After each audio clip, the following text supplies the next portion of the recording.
Welcome to Podcast on the Porch with Carrie and Teresa. It is November 12th of 2024. I had to think of my year real quick. 5:27 p.m. Yeah. Yeah. I know we're a little late, but again, Carrie's working nights and Teresa works days, so we try to make do when we can. There's lots to talk about, as we know many of our viewers. All two of them. Although we have more. We have more. Okay. We have more. Okay. And so our other listeners want us to let us know that there is more than two. Have lots and lots of comments and questions and concerns. Yes. And so we'll try to go through some of those tonight before Carrie's got to go head off to work.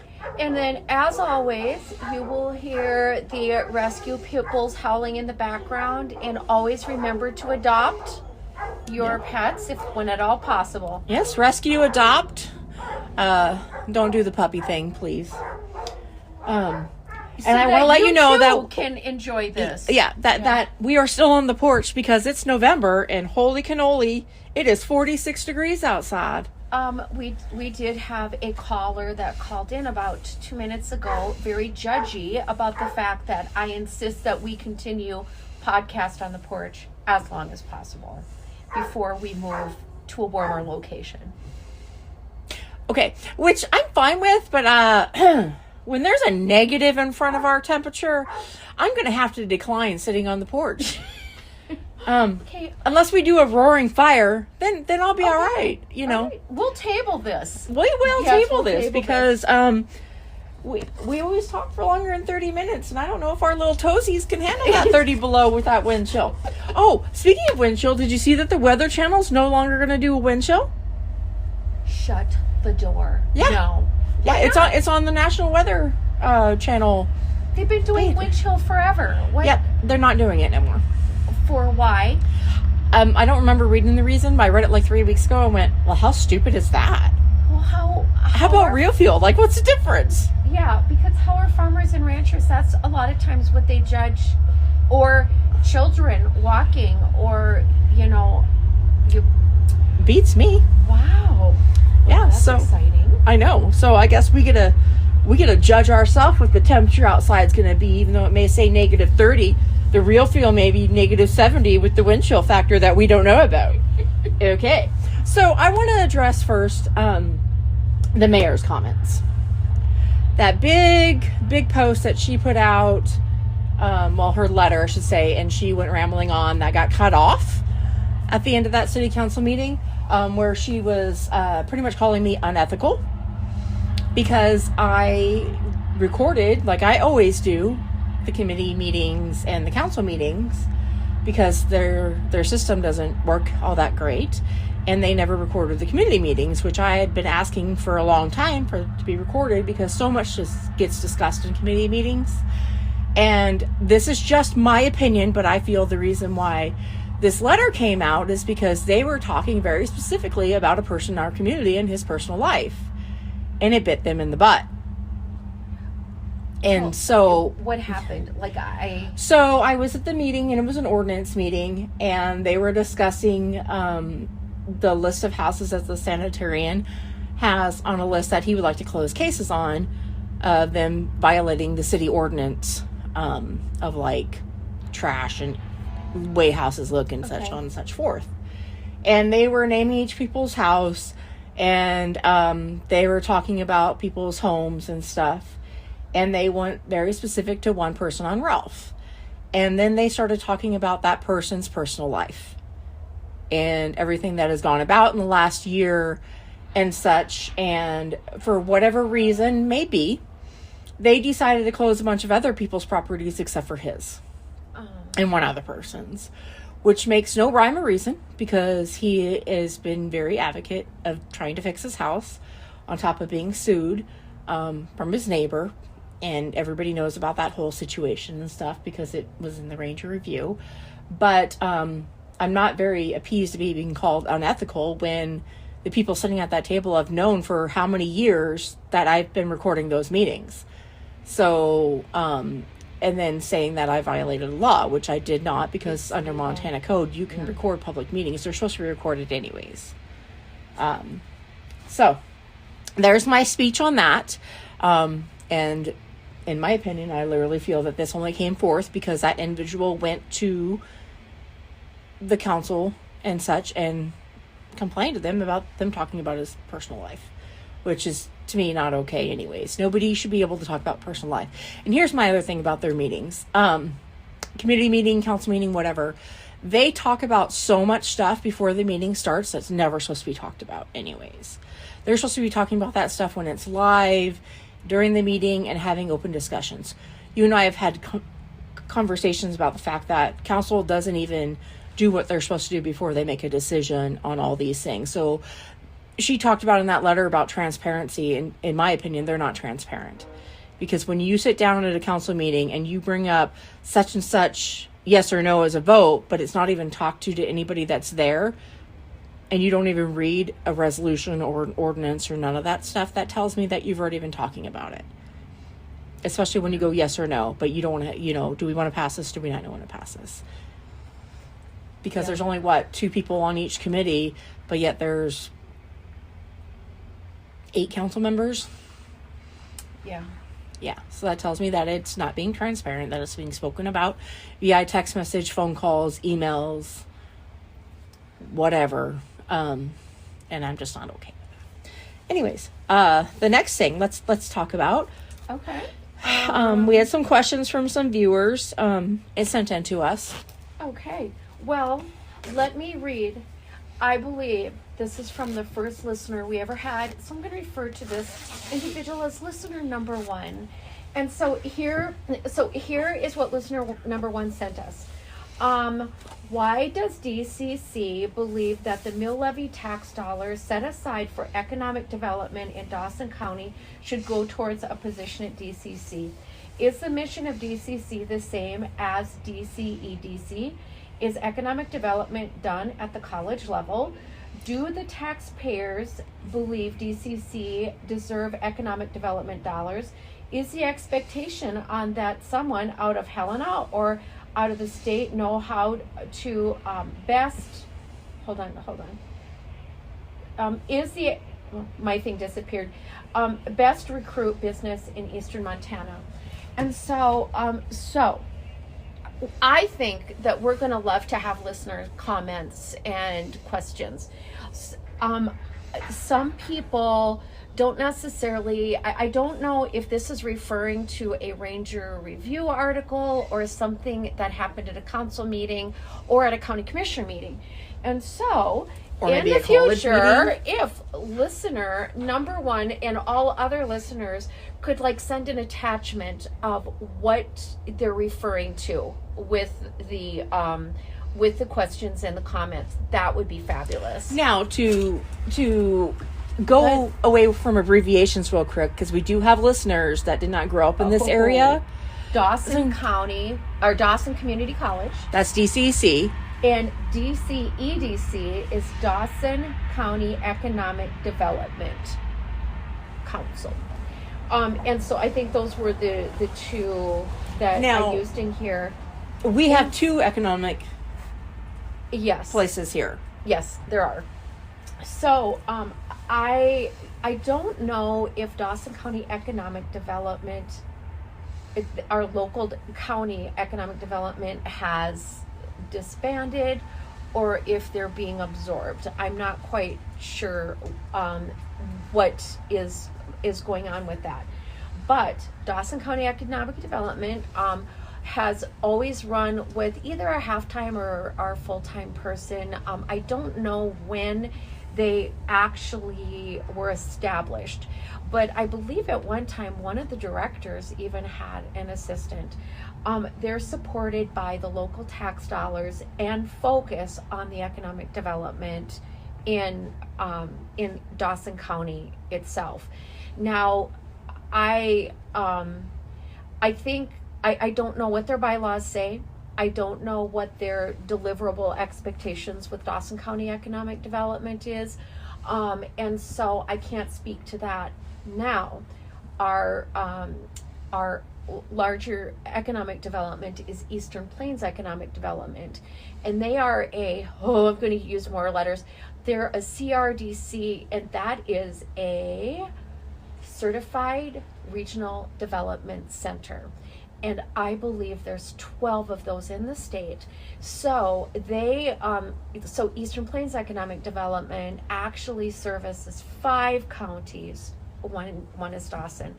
And so right now, Eastern Plains has the director, the executive director, who's full-time, 2 part-time community development specialists. I'm one of them. And we have a food and ag development specialist part-time as well, serving, I'm going to start Prairie County, Dawson, Webo, Fallon, and Carter. And so we also get county taxpayer dollar, state dollar, and whatever, and if the executive director corrects me, I will do an addendum on that. And then there's matching funding from federal, but it has to be, we only get enough matching as we get local to our federal dollars, as we get local to match that. So in essence, as a taxpayer, I don't feel we need both, because Eastern is already doing Dawson. So why should we pay the college to hold another office? And the college, to me, is not here for economic development. They're here to serve, to educate people that apply to go to that college. Now, this has been a tough subject in this community. I've lived here since 2010, and I have heard a ton of scuttlebutt about the college, about so much different stuff, and how it's gone through so many directors and everything else, and how it's pretty much bankrupt, and then they get some subsidized funding, and then this and that our college is based off of mostly scholarships, and that pretty much the tax base is paying for these scholarships, which in essence, I guess we are. And that they don't hold the schooling to really get people through, because their programs change so often because of their teachers. Now, I can be corrected, and somebody from the college can easily email me at carrieanddennis@msn.com and let me know where I may be failing on this. But my understanding is that we don't have a lot of full-time facility personnel teachers, that they change quite frequently. Last I was told, they no longer had a union up there. So I don't know if anybody could actually complete a degree up there. And I believe they can, although I cannot speak on anything up at the college at all. But I believe you can still. I'm a huge fan of like their welding program. Mm-hmm. They've got and so I know that. Do they even still have a welding program? Oh, heck yeah. Okay. Extremely active. Yeah, the welding program is absolutely phenomenal. And I know that they do have other programs. I just happen to be familiar with that one. And so I'd actually have to go on their website, which I haven't been on. As far as I haven't been on in a while either. Yeah. But, as far as with Dawson County Economic Development, if there's taxpayer dollars, now no matter where that money would go, I think that there has to be a definition of what the deliverable expectations of that taxpayer dollar is. And so if it does go up to the college, I think that it's really important that, what is Dawson Community College going to do for economic development? And then if they meet those expectations, that's absolutely fabulous, because it would be the same no matter where that tax dollar went, that the county mm-hmm. puts in. I think no matter where it goes, there should be a solid expectation of what that money is going to do for Dawson County. Correct. And I completely agree with you on that one. It's the same as paying just our tax dollars just to the college in general. Mm-hmm. Give us a little more insight of what you're offering in general. I know back in 2020 they sent a survey out to a lot of people that got laid off during COVID of what they could do to boost up their college stuff. And I know one thing, I was talking to, God, what was her name? Because Miles City Community College has a waiting list of over a year to do their CDL hazard truck stuff. Oh, wow. And I had brought that forth of like, hey, you know, a big thing for our community, along with Miles City, because we still have the oil stuff, is that you really, in my opinion, should look at doing the CDL hazmat endorsement credentials up here. I think that, and not only that, heavy duty operator. That was another one that Miles City Community College has a waiting list for. We live in a rural community, and not everybody has the chance to learn how to operate all that equipment.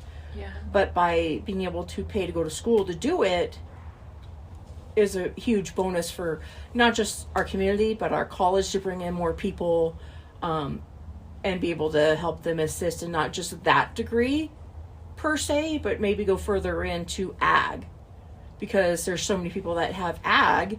They that, did have an active ag program up that, there. Yep, and I know somebody that graduated with ag. I don't know if they still do. Yeah. But just in general, a lot of people may say, you know, Joe Schmo down the street wants to learn how to start doing whatever, and he bought some land. Well, not only is he going to take ag classes, but he needs to learn how to operate all that machinery. Yeah. You know, I'll be the first to, the only thing I know how to drive is a forklift. It's the only thing I know how to drive and operate. No, I do have to give a shout out to their athletes up there, because they, the college encourages the athletes to be like involved in the community. Yes. Holy cow. I don't know what any of us would do without those athletes up there. I know that some of us are getting a lot older, and they are volunteering their time to help at benefits, community events. They are lifting and hauling and I believe that's part of their more scholarship, stuff. isn't it? That I don't know, but I know that it is so appreciated by the community. And it could be, I'm not sure. Because I know there was a scholarship, this is many mundanes, because obviously I've been out of school for over 30 years, that I was looking at that actually required community service on it. Oh, wow. So I'm wondering if that's one part of our scholarship. Whether or not it is or isn't, it's great that we get the help that you can call up the basketball coach and be like, hey, I've got such and such a banquet, you know, going on. I don't got enough people to move these 500 tables and chairs. Can you come assist, please? And they send them right on their way, and that is awesome for that part. And not only that, but a lot of I think it's their softball and their volleyball girls. They do a lot of those little weekend little camps to help our little kids around here learn some things. Mine's never signed up for it. Granted, my daughter's all of a sudden into roller skating, wants to join a roller derby team, but we ain't got one around here, and I'll be honest, I don't know if I want my 10-year-old at roller derby. But Granted, you get some muscles out of that. So, but back, whatever kind of taxpayer dollar that we have, I think that the community needs to be actively engaged in what kind of, deliverable expectations there are with it. Right. Because there's so many people, when you listen to them, are like, hey, is there something that we can do to do? I know one thing that a lot of people are talking about is Main Street. How Missoula changed the way their Main Street looked, and that go back to the old time look. Yeah. Which is really cool. I love going down to Bozeman, down their Main Street, their old time Main Street. I love it, you know, that they brought that alive by having, what's it called?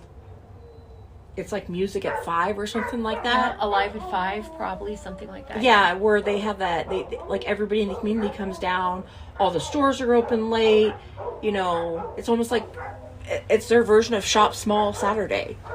Yeah. But it's done at night, and all the restaurants are open, all the bars are open, you've got all these food trucks, it's such a huge thing to bring the spirit of downtown back alive that a lot of people don't know, a lot of us communities rely on. And I love our little downtown. I love Merrill. I really like Merrill now. And there's some streetlights still out. Do we know what's going on with that? I don't know, because I'm just so excited about the lanes and the bike lanes, and I've been using it, and I I don't necessarily hate right down here by the underpass, over by the Epic, how they have that. I know there's going to be some concern about like this spring, like when Gate is going on the expo, because they always blocked that off, and I think they're just going to be able to block off the street a block up. Yeah, And my understanding was that they were never they're still gonna be able to utilize all that, but they could not block right in front of the Epic. Yeah. Because of the way traffic goes. Which, I mean, there's different. It's so hard different. when No, things nobody are likes different. change. Nobody likes No. change. But tell you what, that is one change I absolutely love. I'm glad that they finally put some blinkers in on some crosswalks down by that high school, so I ain't got to play Dart the Teenager. Well, you probably will still have to play Dart. Oh, they've been playing pretty well on using that sidewalk with the little blinky blink. Good job. I Yeah. know, proud of our youth on that one. Woohoo! Because I have been saying for years, we really should get a traffic light or something over here with Dart the Teenager. But that's another thing that I think our community really needs, and I may get like yelled at for this one, but I really think our high school needs its own parking lot. Oh, it's so landlocked. It is, It is. and It's just, where would it go? I mean, where? right. It's almost like we need to build a God, what are those things called? Traffic garage thingamajigger. Okay, and like the parking lots. Yeah. Oh. It's almost like we need to build one of those, like, you know, over the dike right there, where it's like where they do on the ocean locks, where it's just, you know, it's not filled in, it's the poles. I can't think of what they're called. All But of those places are landlocked because it is. the hospital's landlocked. You know, they need the same thing. They need a yeah. parking garage also. They have at least the space to build one because they actually have their actual parking lot. Yeah. That isn't very big, but they could build up, which, I mean, Japan has proved that over and over. Build up, and away, because that's the only way you're going in some areas. But, you know, one thing I really, really, really wish we would have downtown, and I know this is just a pipe dream, but I love when you walk down Missoula and Bozeman down our main street and you look up and all the people that live in all the buildings up above. That to me is just great. Like, it just brings back that old feel of like... Is it a pipe dream though? Is it? I mean, that's, you know, that's like housing development. That is like the best utilization of all of our buildings. And I foresee that in the future, that is something that could happen in Glendive too. Bozeman, like, Billings did it. Downtown. Yeah. What's that street? You know what I'm talking about, where Crumble is? Crumble Cookie? I don't know where Crumble Cookie is. I just get Crumble Cookie and eat it. Okay, I just drive there. I can't even remember. don't. Anyways, they built that whole new shopping strip and all that stuff. It's built exactly the way the old ways were. The shops are below and up above our apartments. And, you know, it's just different. The vibe is different. People, maybe it's because the military is so ingrained in me that everybody knows thy neighbors, and it was nothing to close down your cul-de-sac and throw a big barbecue or have a community garage sale to where it was just your cul-de-sac went or whatever. We're around here, we have so many people here, but so many people here are so cliquey that it's very depressing that you can't even be like, hey, you want to be friends? I mean, come on. Teresa, we're in our 40s and 50s, and you can't even make friends around here like you used to be able to, because there's some people that just don't like being friends. It's weird. Like, and I work at a huge place that has plentiful of people, and like the scowls you get, you're like, okay, sorry for talking to you. Thanks. Have a nice day. Bye-bye. You know, it's like, damn. We're not in high school or middle school anymore, damn it. We're 10 to 20 years away from Social Security.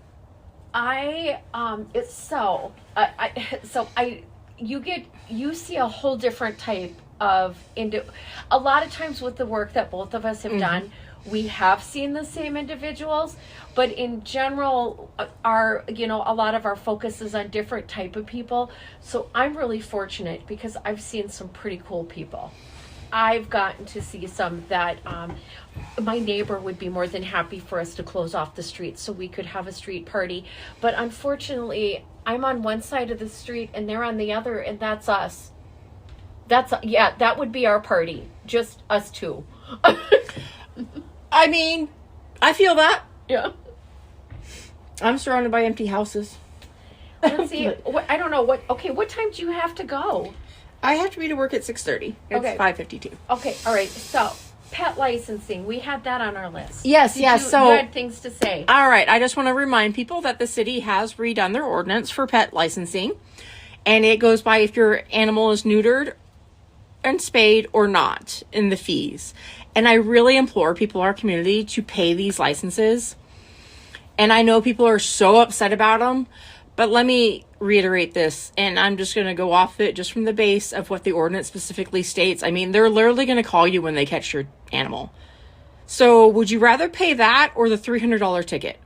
I don't know about you, but I would rather pay that $50 a year, or no, it's $20. $20 a year. $20 since our animals are spayed and neutered. Yep. If they're not, they're $50, and that's per animal. You have to pay per animal. So for instance, I've got 3 dogs, 3 cats. I would have to pay a fee for each one of those. So that's 6 animals. So, And that includes your cats. Just a question. At what stage of cat ownership do you become a crazy cat lady? Are you implying that because I have 3 cats? I wasn't judging. It was just a question. I was not judging you in general. I was just wondering, is it 5? I mean, is it 3? Where does the crazy cat lady come in at? Listen, mine are fine because I got the twins. What? So that equals 1? Listen, ask Alexis about the twins. 1 set? Is that what you're going with? Bert and Ernie don't separate. Like they're insane. And then Spicy was just spicy. Okay. All right, I mean, so she was a maybe it's 5. Okay. A little warning. FYI. They're my mouse catchers, and they're damn good at it. Anybody who has 5 cats, just be careful. Be aware of your mental status. That's all. Not just cats, but dogs. Like, where do you become a dog hoarder? And you don't hear about crazy dog ladies. Well, we have one on Mead. I mean, she's got like 30 damn dogs. I don't. There's no such thing as a crazy dog lady. Anyways, whatever. But I'm tapped out on the cat area. Okay. There's no more kitties. I wasn't judging. Spicy wasn't after showed up. I mean, she was sick, and people need to quit dumping their damn animals because my animal heart can't handle it. But yeah. So, and I've read some pretty vicious comments about that, and we all know my opinion on the city council and such. But this is one thing I really, really feel that people need to get their poop in a group on, and I've seen comments about the fact that it's not fair, that they got to pay more money because their animal isn't spayed or neutered. Well, here's the problem, people, that you're failing to realize is your animal's causing a lot of mess. So much mess. Because people that just abandon their animals, and now your animal goes out and it's not spayed or neutered, and it just produced more animals. And I am completely against breeding. I'm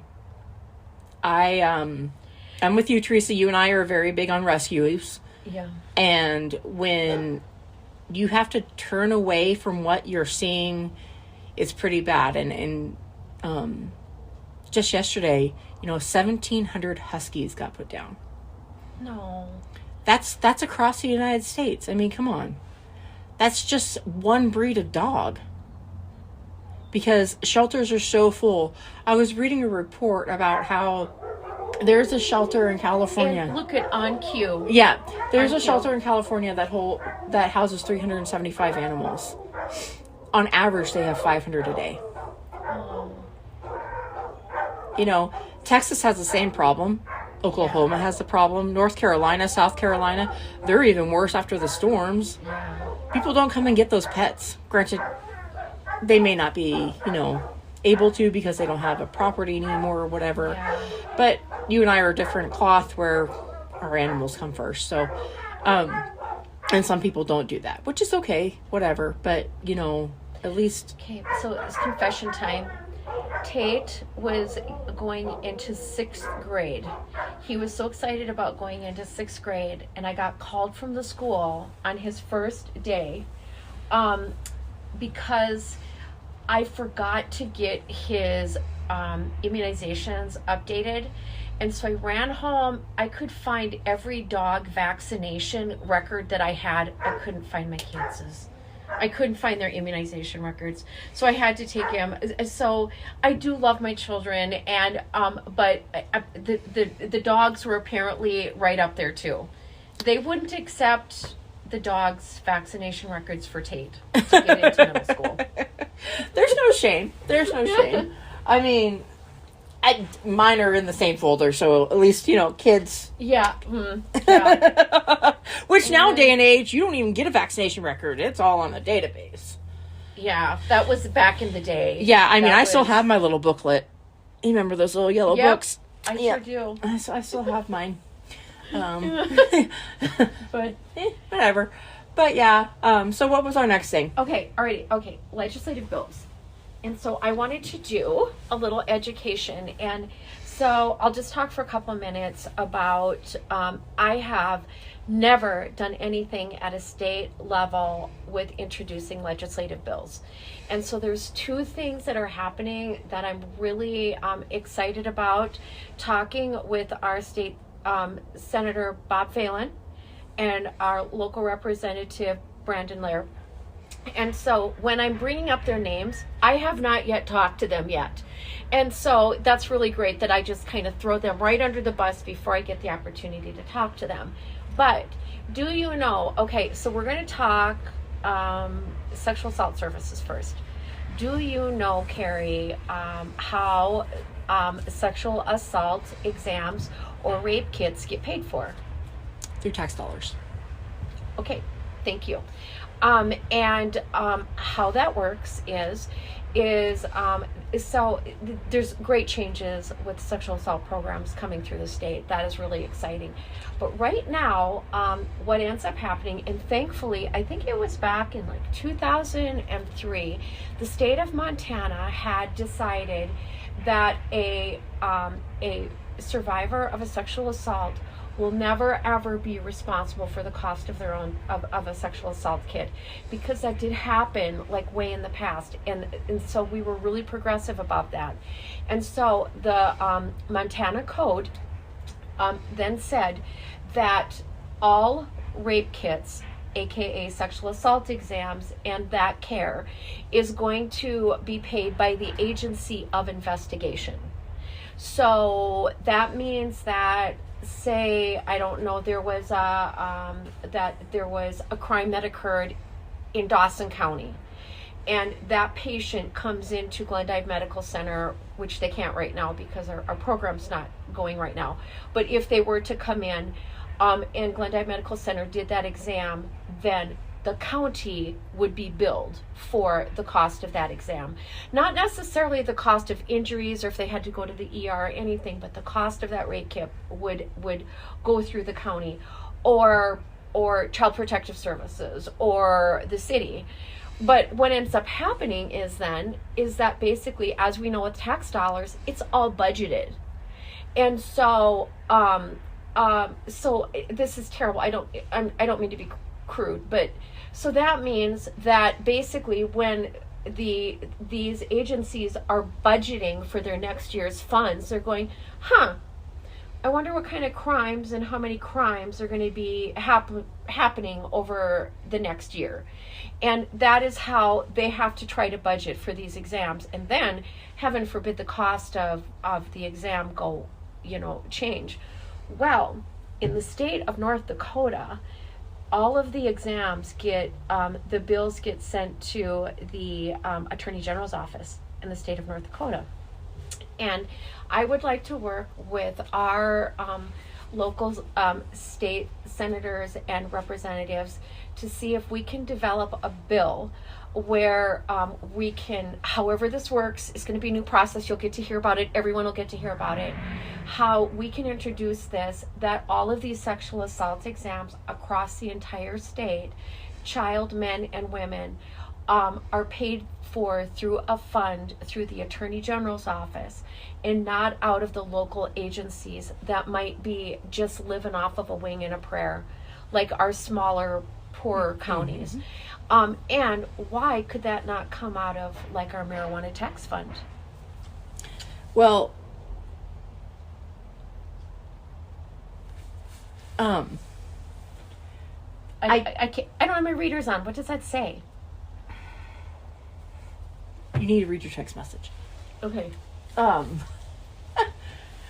agree with you. It should come out of the Attorney General Fund. But when we talk about marijuana tax, that's such a sore subject.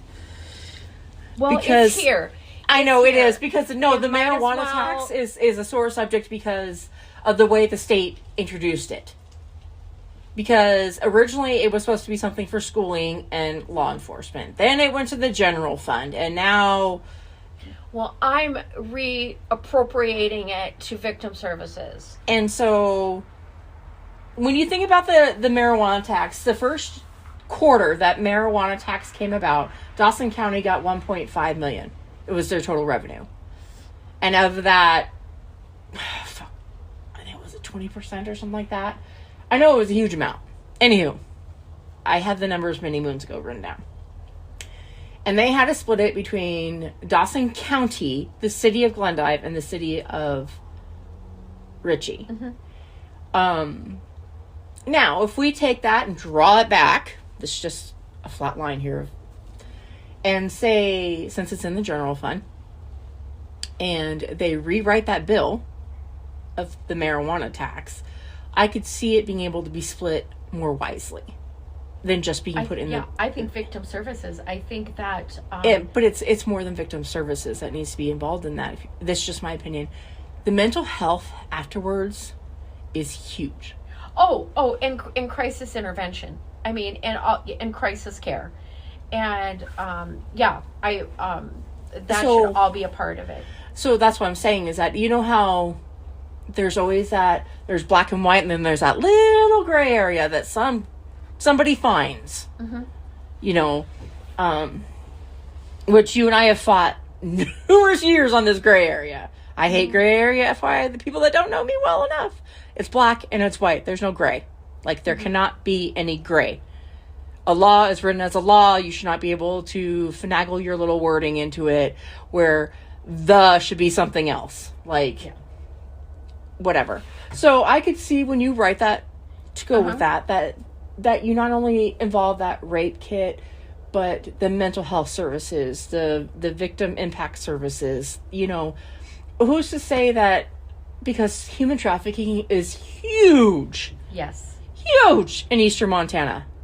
Yes. That when somebody finally is able to break away, it's more than those three things they need. No. Yeah, that's true. They need a safe place to live.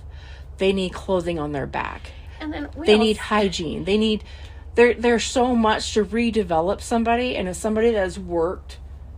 You and I have both worked on both ends of the spectrum. I have watched somebody past broken down to where they chose to go a different route in their life. And I think also, although you didn't give me any sort of kudos for wanting to do this, you went straight into your thoughts on the marijuana tax. I'll let that go. Okay, I'm proud of you. I'm so proud of you for this. You. I am. Thank you know, atta girl. Yes, woo, woo. And you know, thank you for encouraging me. I'm going to pester. But this is also something I would like you to write into that little bill. And this is just my opinion on it. Is that if that person gets impregnated, they should not have to pay for that abortion. Okay, well, we gotta, you know, we share different, I have an idea about that too, about the pregnancy crisis. Of rape? It's huge. Pregnancy crisis in general, pregnancy crisis centers, and how that should be, we need that in general. But back to the human trafficking also, when you think about the fact that everybody sees something out of a movie, and it's not. Human trafficking is bigger than that. It's more insidious and invasive. And I mean, when somebody is selling pictures of their child online, there's workforce human trafficking. It's more than just that abduction into a sex ring that most people think. it has many layers. Yeah, it does. It's huge. It is huge. And I implore people, really, when they do those human trafficking classes that the FBI comes and does, and the Highway Patrol does, you and I have been to them. Yeah, I helped host when Natalie Adorni was with the Law Enforcement Academy, and she was coming in. That I really implore people to really go to those, because we've worked that side of the spectrum, but a lot of people in the community don't understand that side of the spectrum because they just see what's in the movies. Oh, and then kudos. We are wandering all over the place. I love it. But Eastern Montana Human Trafficking Task Force is, you can find them on Facebook, and they are local volunteers, and they're trying to bring awareness and prevention. And I know that if you reach out to them on Facebook, they would very much welcome any volunteers who'd be willing to help. Yeah. It's huge. Okay, well, we're going to have to wrap up the session because I know, Mignata has to go to work. List. Okay, we welcome any listener comments from our four listeners now. Could you cite whatever source you might want to be commenting or questioning? Or a topic you would like us to discuss. Yeah. You know, if you can reach us on Facebook, Teresa and Carrie, we're on Facebook, under our personal accounts. We also have the We Are Changing Facebook page, so you can message us on there. And then our emails, like I said, mine's Carrie and Dennis at msn.com. It has been brought to me multiple times that nobody wants to hear about sexually transmitted infections anymore, and so I am discouraged from that topic. Yeah, I know. I've heard from plenty of people. All four. No, some other people too. So the time is now 6:08. I got to skedaddle to work, but thank you for listening tonight on Podcast on the Porch from Carrie and Teresa. Have a blessed day. Bye.